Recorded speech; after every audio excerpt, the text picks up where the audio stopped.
So I was traveling to, when the invite came for Ritu's book launch, I was traveling to Missouri because I had to be there for compulsory training which we go through, that's called the Phase 5.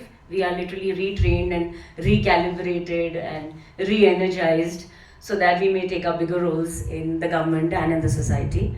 So, when this book launch invite came to me, I was wondering. I said, "It's just not possible because I'll be coming, and then you have a different mental set. I had to travel elsewhere." So I thought I don't think that I would be actually able to make it. But coming from Ritu, this invite, so I just casually said, "I said, okay, just send me the book."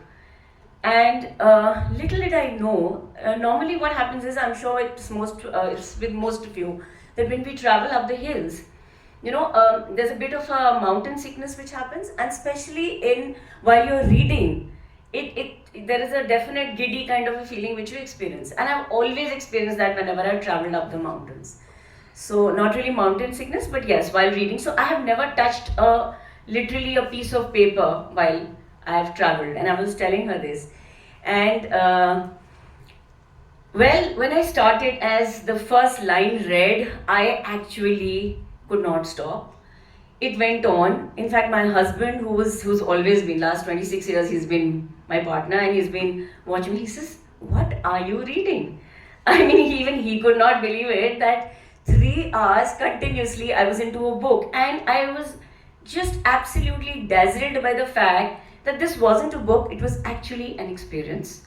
It was a journey, it was a traumatic journey, and rising from the ashes literally, and then gaining momentum to achieve bigger heights. And today I think I would not say it's the culmination, Ritu, of what you've seen through, but I think many, many accolades to come.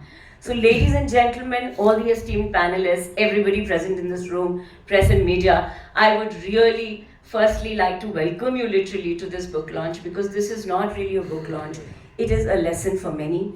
A lot of women sitting in this room, we have experienced so much in administration, right from our days when we start off as under trainees, go on to SDMs, ADCs, collectors, DMs, and whatnot. But this kind of lesson is a life lesson which I think each one of us needs to learn. Very important. And thank you, Ritu, for actually getting this book across, because it serves as a guiding light to many. The one important thing I would like to mention is that, Ritu in some way has been, so I got to know the family personally in 2004, 2005, somewhere I think I met the family.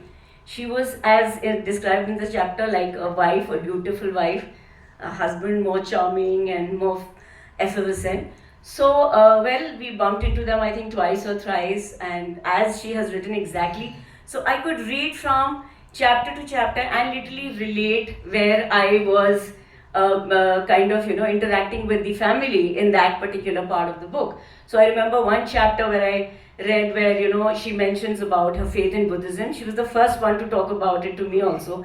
And I was really wondering at that time, newly married and service, and so I think, seriously, I mean, why does one need to get so spiritual? But well, life teaches you, time teaches you, age, energy, everything teaches you that there are times and there are, I think, waves and tsunamis in our life which I think teach us much more than actually the word or the book or anything else.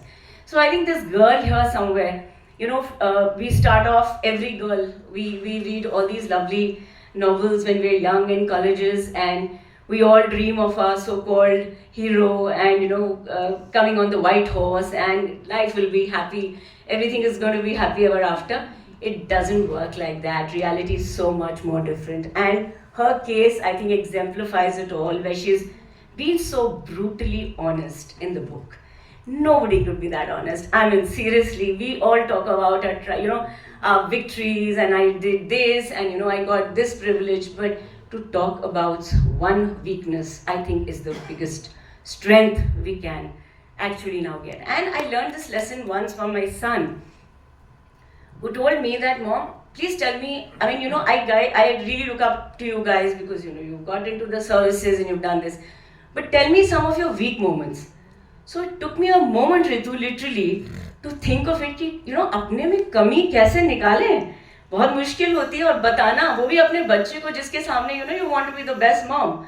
But that day I realized that seriously, ये बात भी इतनी ज़रूरी है, अपनी कमज़ोरियाँ और अपनी जो छोटी गलतियाँ होती हैं to narrate these to your children.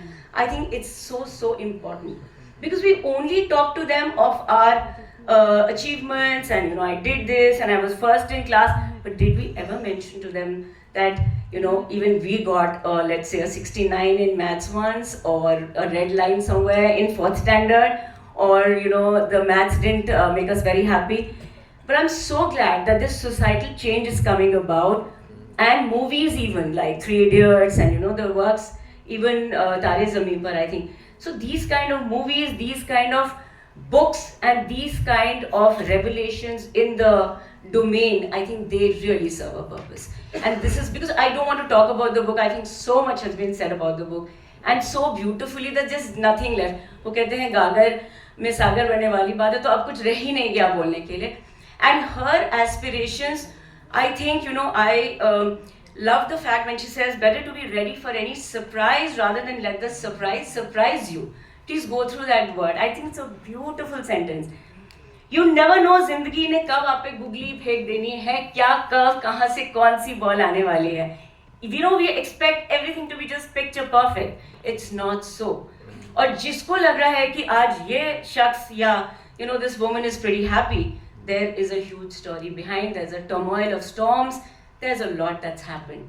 So वो जो लाइन है कैफी आजमी के कि तुम कितना मुस्कुरा रहे हो, क्या गम है जिसको छुपा रहे हो. जो मुझसे लोग पूछते हैं कि ये बड़ा हंसता रहता है मैम, ये बड़ा खुश है. So I know the storm which has probably gone behind that. So we all smile, but we all have seen so much of trial and tribulation. And I think I would just like to end, because it's a very emotional book. It definitely did make one cry, Ritu. You decided not to cry, but you decided to make everyone cry. So that's not fair. So I think each one of us cried somewhere in our hearts, because it's a story which each one of us has lived, maybe not in not that extreme form, but in some way or the other. It touches you. It's definitely very emotive. As if I would just elaborate on and dissect literally the book, I would say there are 3 ingredients they say: the pathos, the logos, and the ethos, which are essential for any book. This book really captures all the 3 of them. One is the logic, one is the emotive content, and the third is based on facts. So everything is true, correct, absolutely up to the mark. I don't think if you ask me इसमें क्या improvement करना है, as an administrator, I don't know, DC Gupta sir sitting here, Arpit Shukla ji is here, and Atreya ji is there, and so many more probably in the room. इसका critical analysis अगर करना हो तो I think मेरे लिए तो बहुत मुश्किल है. I think my seniors will bear me out. I'm sure DC Gupta sir बहुत critical है, he can do a better job. But मुझसे तो नहीं हो पाएगा ऋतु. I think it was too good. So you touched my chord somewhere, and I would just say ये छोटी सी लड़की जो शुरू इसने करा था, तो वो शिव मंगल सिंह सुमन की लाइन्स मुझे याद आ रही हैं. And I think it's for every woman, every girl in the room. हम पंछी उन मुक्त गगन के पिंजर बद्ध न गा पाएंगे, कनक तीलियों से टकराकर पुलकित पंख टूट जाएंगे.